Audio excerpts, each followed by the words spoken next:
No programa Alcance, discutimos a atuação do Ministério Público na defesa da acessibilidade. O Alcance, além de ser exibido na TV UFSC, está disponível no nosso canal no YouTube, www.youtube.com/Ministério Público SC.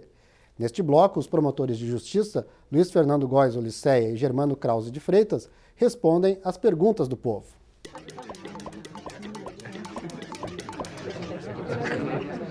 Meu nome é André, sou advogada e recentemente aconteceu comigo um caso de eu parar sem saber uma vaga de deficiente, porque estava sinalizado apenas no chão, não tinha nenhuma sinalização que eu pudesse ver olhando para cima. Mas então fica a dica, de repente, que em alguns lugares a sinalização apenas no chão ou às vezes está meio apagada e realmente a gente não percebe. Então que a sinalização de repente fosse um pouco mais visível, principalmente para quem está dirigindo, às vezes está prestando atenção em outras coisas e realmente não percebe. Não, a questão da sinalização, como ela colocou, o município, o poder público, ele é responsável em implementar, né, e também sinalizar essas vagas disponíveis para a pessoa com deficiência. Então, existe até uma norma técnica, né, que regulamenta e especifica como se procede essa sinalização. O que pode ocorrer, né, e o que deve ocorrer, são as pessoas que de fato utilizam essa vaga, quando perceber que essa vaga ela está mal sinalizada, ela no primeiro momento até procurar o próprio poder público, no sentido de que melhore a sinalização, se observe conforme as normas, né, que tratam da matéria, e eventualmente persistindo a ausência de sinalização ou falha nessa sinalização, o cidadão ele pode se dirigir ao Ministério Público, à Promotoria da Cidadania, a fim de que o Ministério Público tome conhecimento e ele diretamente trate com o Poder Público para regularizar essa situação. Mas é papel do Poder Público, né? Então, principalmente, como eu repito, as pessoas que utilizam, né, as pessoas que se valem dessa vaga, ela tem que chamar a atenção, né, seja do Poder Público, bem como do Ministério Público. E é importante também destacar que a utilização indevida dessas vagas que são destinadas especialmente para pessoas portadoras de deficiência ou mesmo até dos idosos, quem utiliza indevidamente esse tipo de estacionamento está sujeito a penalidades da lei do trânsito, então está sujeito a multas, né? Então, também é importante deixar claro que quem precisa utilizar dessas vagas específicas para portadores de deficiência precisa ter um certificado, né, que comprove essa situação. Então, as pessoas que porventura precisem usar essas vagas, que procurem, né, o órgão de trânsito do município para obter o certificado, para não ser surpreendido em qualquer dia que utilizar esse tipo de vaga ser penalizado com uma multa. E aquela pessoa que está apenas temporariamente com alguma dificuldade, quebrou uma perna, sofreu um acidente, ela também teria direito a essas vagas, e como é que ela procederia para ter essa autorização? Essas questões das autorizações são definidas por cada órgão de trânsito municipal. A regra é que se apresente os documentos necessários para que a autoridade de trânsito proceda a esse certificado, essa autorização, que deve ficar visível dentro do veículo, né, no momento em que for utilizar essas vagas. Então, que a pessoa procure, né, o órgão de trânsito e obtenha informações a respeito da documentação que precisa ser encaminhada para poder utilizar essas vagas que são específicas e são destinadas a essas pessoas que são ou portadoras de deficiência ou que apresentam uma mobilidade reduzida. Isso é importante, a identificação do veículo.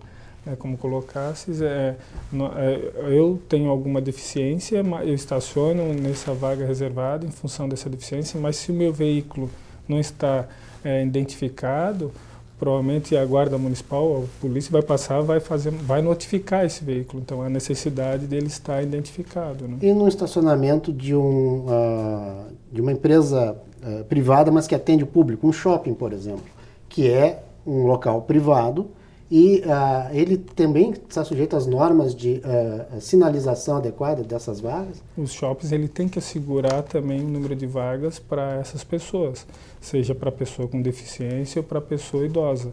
E isso, em especial aqui em Florianópolis, a gente percebe que essas as normas, as vagas estão atendendo o que a legislação determina, né? Pelo menos é isso que nós temos conhecimento.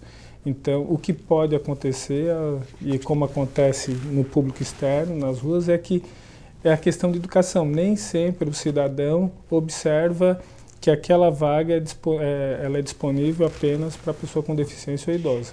Então, às vezes as pessoas pensam, vou parar de forma rápida, é uma parada rápida, não tem problema. Não, tem sim, né? Então, se aquela vaga não é específica para pessoa com deficiência ou idoso, eu tenho que observar, ainda que seja uma parada rápida, né? Então, nesse momento, eu posso ser notificado. A gente percebe que ainda falta uma conscientização, ou seja, a questão de educação mesmo, o cidadão perceber que aquela vaga não é para que eu possa colocar o meu veículo. Né? Ok. Vamos ouvir então mais uma pergunta do povo. Saber o que o Ministério Público poderia fazer para a melhoria das pessoas que moram em Florianópolis em matéria das vias públicas, que estão uma vergonha, as pessoas não têm nem como caminhar nas calçadas. Essa questão da calçada, ela não se limita a Florianópolis. Nós temos problema de calçada em todo o estado, é uma realidade nacional, em que as calçadas, elas não, como eu falei anteriormente no primeiro bloco, as calçadas, elas não são observadas, quando a execução dessa calçada, ela não é observada tanto pelo proprietário do imóvel, como também pelos fiscais de obras. Eles não vão lá no sentido de notificar aquela propriedade para que ela atenda às normas de acessibilidade. Então, isso não se restringe aqui. O que o cidadão tem que fazer é, quando perceber isso, constatar, levar ao conhecimento do Ministério Público. Existem muitas calçadas que até aquelas pessoas que aparentemente não possuem nenhum tipo de deficiência, elas têm dificuldade de transitar. Ela não se limita, a dificuldade não é apenas para o cadeirante, para a mãe que leva seu filho no carrinho, mas a pessoa idosa. Então, imagina, até na área da saúde, é um custo muito caro para o Estado, uma pessoa venha se lesionar, venha ter um entorse, uma fratura em razão dessa calçada, fica impossibilitada para o trabalho, então até o Estado vai estar mantendo, né, essa pessoa em razão dessa queda. Né? E vamos então ouvir mais uma pergunta nesse bloco. Meu nome é Irma, Abreu Bartuchac. Eu acho ruim assim as subidas para ir para os hospitais, essas lombonas que tem, as calçadas que não são bem boas. E a gente tem dificuldades, nem eu, que tenho quase 70 anos. E é difícil às vezes subir, às vezes os joelhos não quer nada, e os tornozelos. E muita gente se queixa assim, né? Dentro do hospital não tem queixa, que tem elevador, tem rampa, né? Então é sobre as subidas mesmo para ir para o hospital. Os hospitais, considerados como edificações de uso coletivo, mesmo os hospitais públicos, que são edificações então públicas que permitem o acesso da população em geral, eles têm a obrigação de ter os acessos às dependências do estabelecimento de saúde já todas adequadas à questão dos portadores de deficiência, aqueles com mobilidade reduzida.